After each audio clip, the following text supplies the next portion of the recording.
Mvura yacho negore kunoku isingabudi. Munharaunda yedu yeChitungwiza hamuna mvura. Mvura iri kunetsa. Nyaya yemvura mugomo wangu munomu manetsa mvura.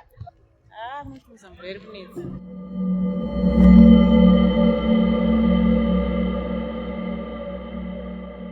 Just 25 kilometers from Zimbabwe's bustling capital lies Chitungwiza, the country's largest town, home to over 371,000 residents.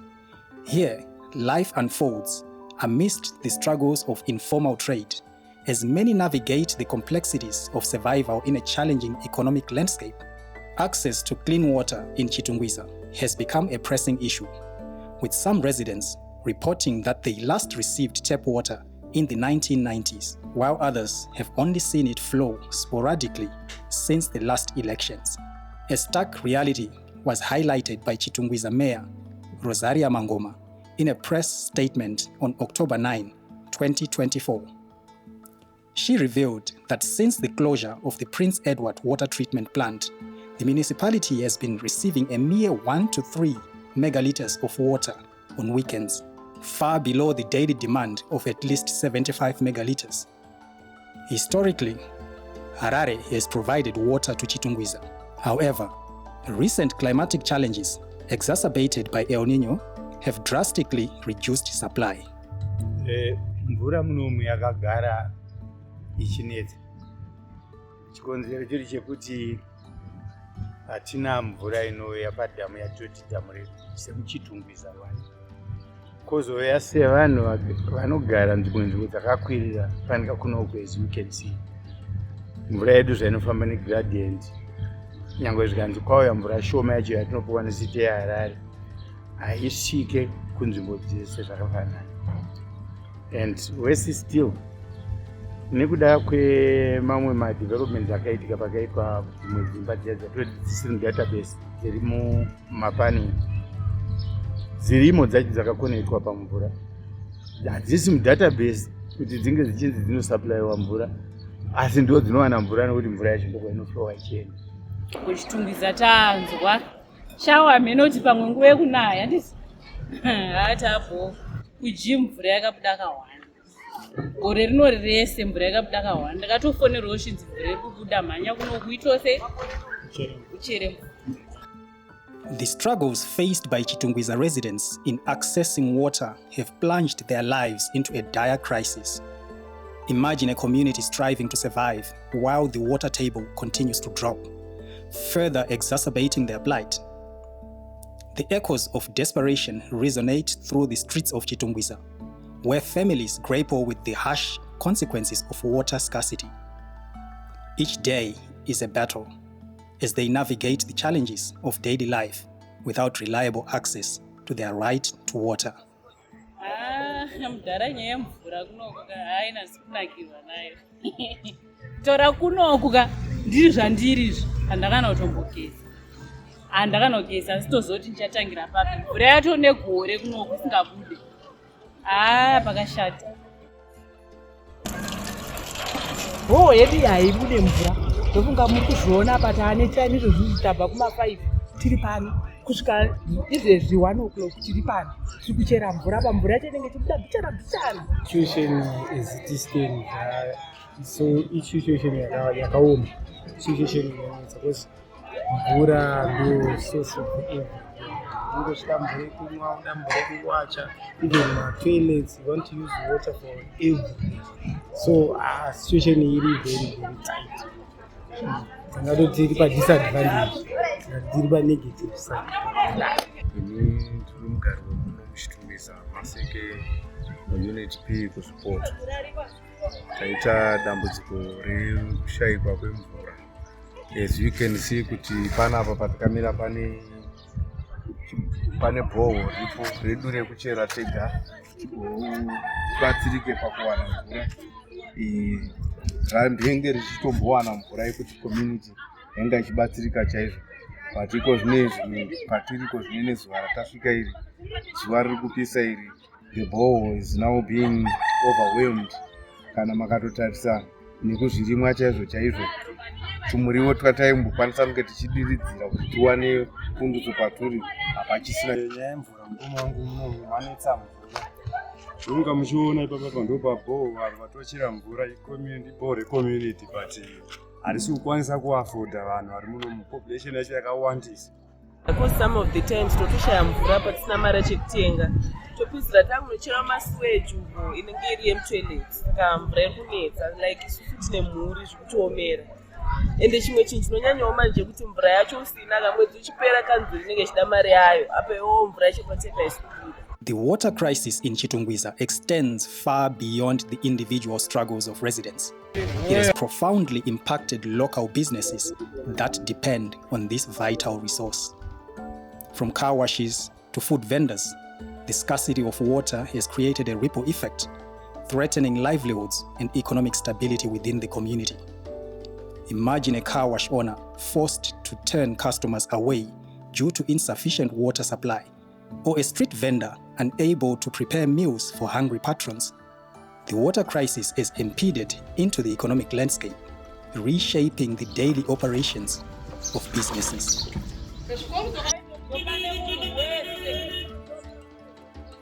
Chinhu chese choda mvura saka zviri kutoita kuti makastoma edu atidzikire nokuti anenge achidawo mvura yakaita yakawanda.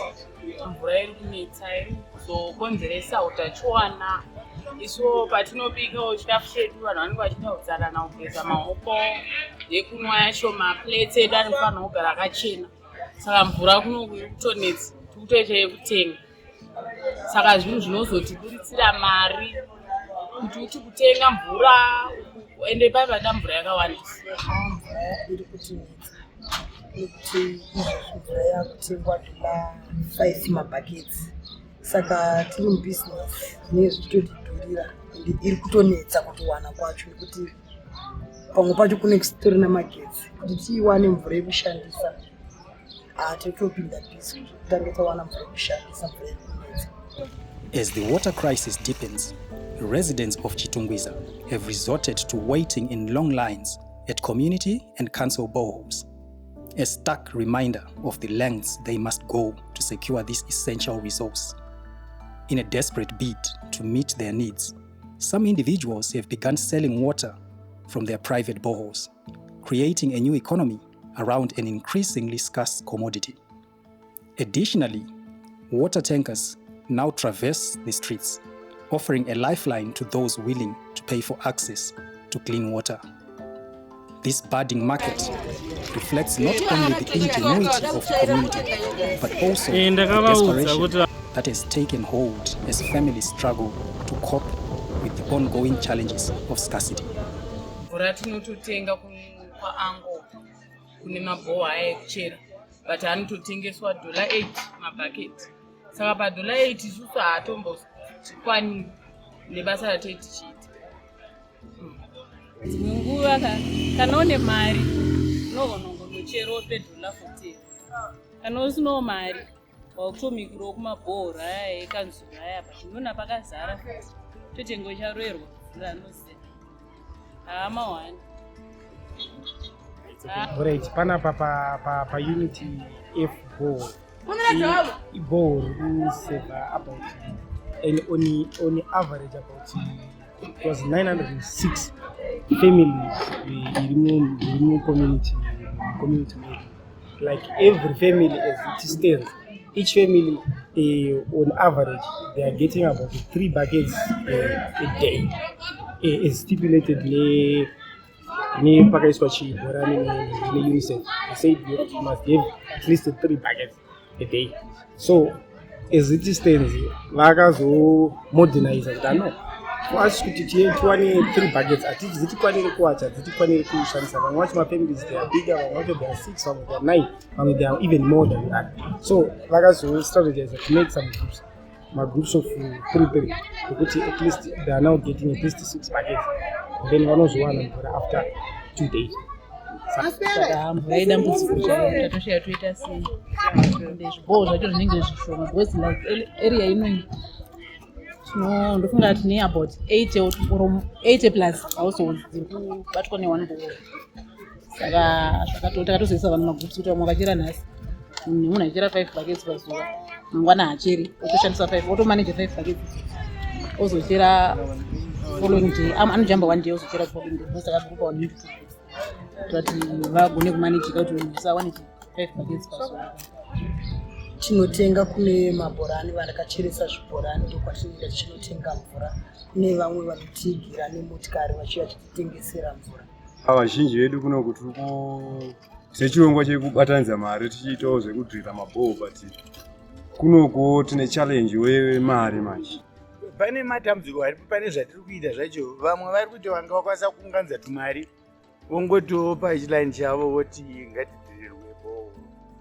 Asi zvatinoona ndezvekuti mabhoo mazhinji acho akazenga adhirirwa newota tebhuru yacho zvairi zvinonetsa. Plus mukati macho imomo mune vanhu vakawanda unoziva dzimba dzekunototise zvakaita dzekunokunana vanhu vazhinji vacho vava vachemberi.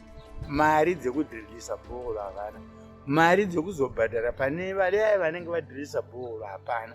Zvototi tinototi yawawachisa iyo yaurase ndeya unobva watoti ndakutoflashisa mutoilet okuisi machembe edu izvezvi zvatochinja kala neflash.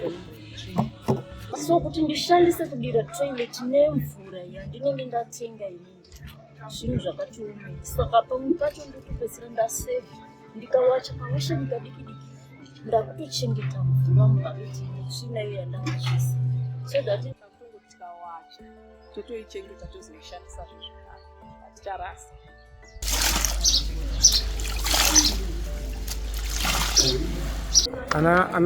anana gugu vakafanana nevavo vane reserve yavo taps where they get water whenever they are in need of water. Allegations have emerged that the local council or the police have been seen on countless occasions actively chasing away individuals selling water. This development adds another layer of complexity to an already dire crisis, as residents who have resorted to purchasing water from private sources now face the threat of losing this vital lifeline.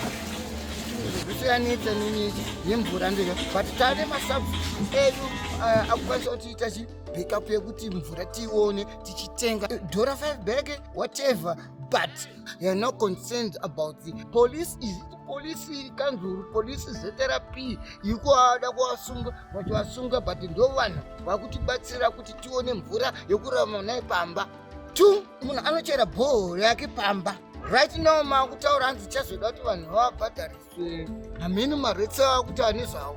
That's bullshit. Kune zvakadaro muupenyu wakadaro ichangokweza zvachangoita isusu kana vakazoda kuuya tichangozodea hondo nawo handibhadhariswa bhoo yangu kana mvura hatichatomwe takumwa zvedu maheu ine kanzo ngaisiyana nezvemvura ngaiite mamwe mabasa zvemvura ngavareki vazvitatu.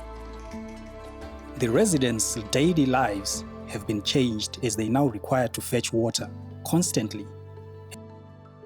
Kuti tiwane mvura yekunzi tabike kana kuti tapesa nguva zhinji like now tikutenga kune vanofamba nemota vaya hatitozivi kuti mvura vari kuchera kwavachitera kwakupisa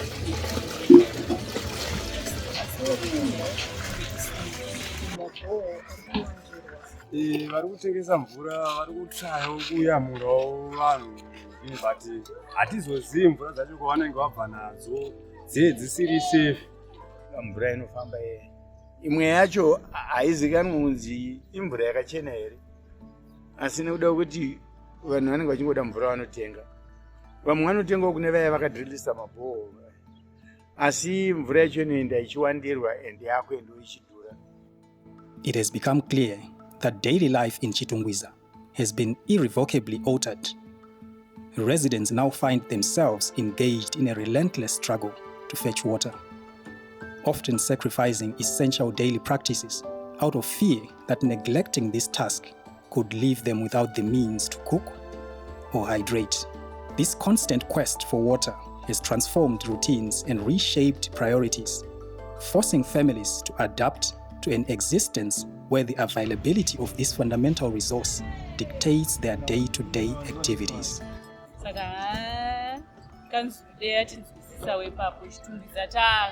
Hurumende ngaitiwanirewo vangotitsvagirwo zvekuti vatitire kana kuri kuti winzira mvura votiwinzirawo zvavo mvura, nekuti baba tabvamo watobva na5 o'clock vari pano, asi tatakangogara kugama kusendiswa nguva imwe. Saka chichemo chatinacho muno munharaunda yedu yechitungisa hamuna mvura. Matoileti taakutotya, vamwe vari kutochema nemudumbu, taakutotya izvo zvimatoileti haasi kufulashika, zvakawanda zvinodiwa pamvura, ende mvura ndoupenyu. Saka taichikumbirawo kana kuna vanokwanisa kuti tichirawo kuti tiwane mvura padhuze kuti tisapfeka iyi. Chishuwo chedu chikuru ndechekuti sevagari vemuno muchitowisa kanzuru yedu dai yawana zvainotiitirawo, yawana zvainoitira vagari kuti tikwanisike kuwanawo mvura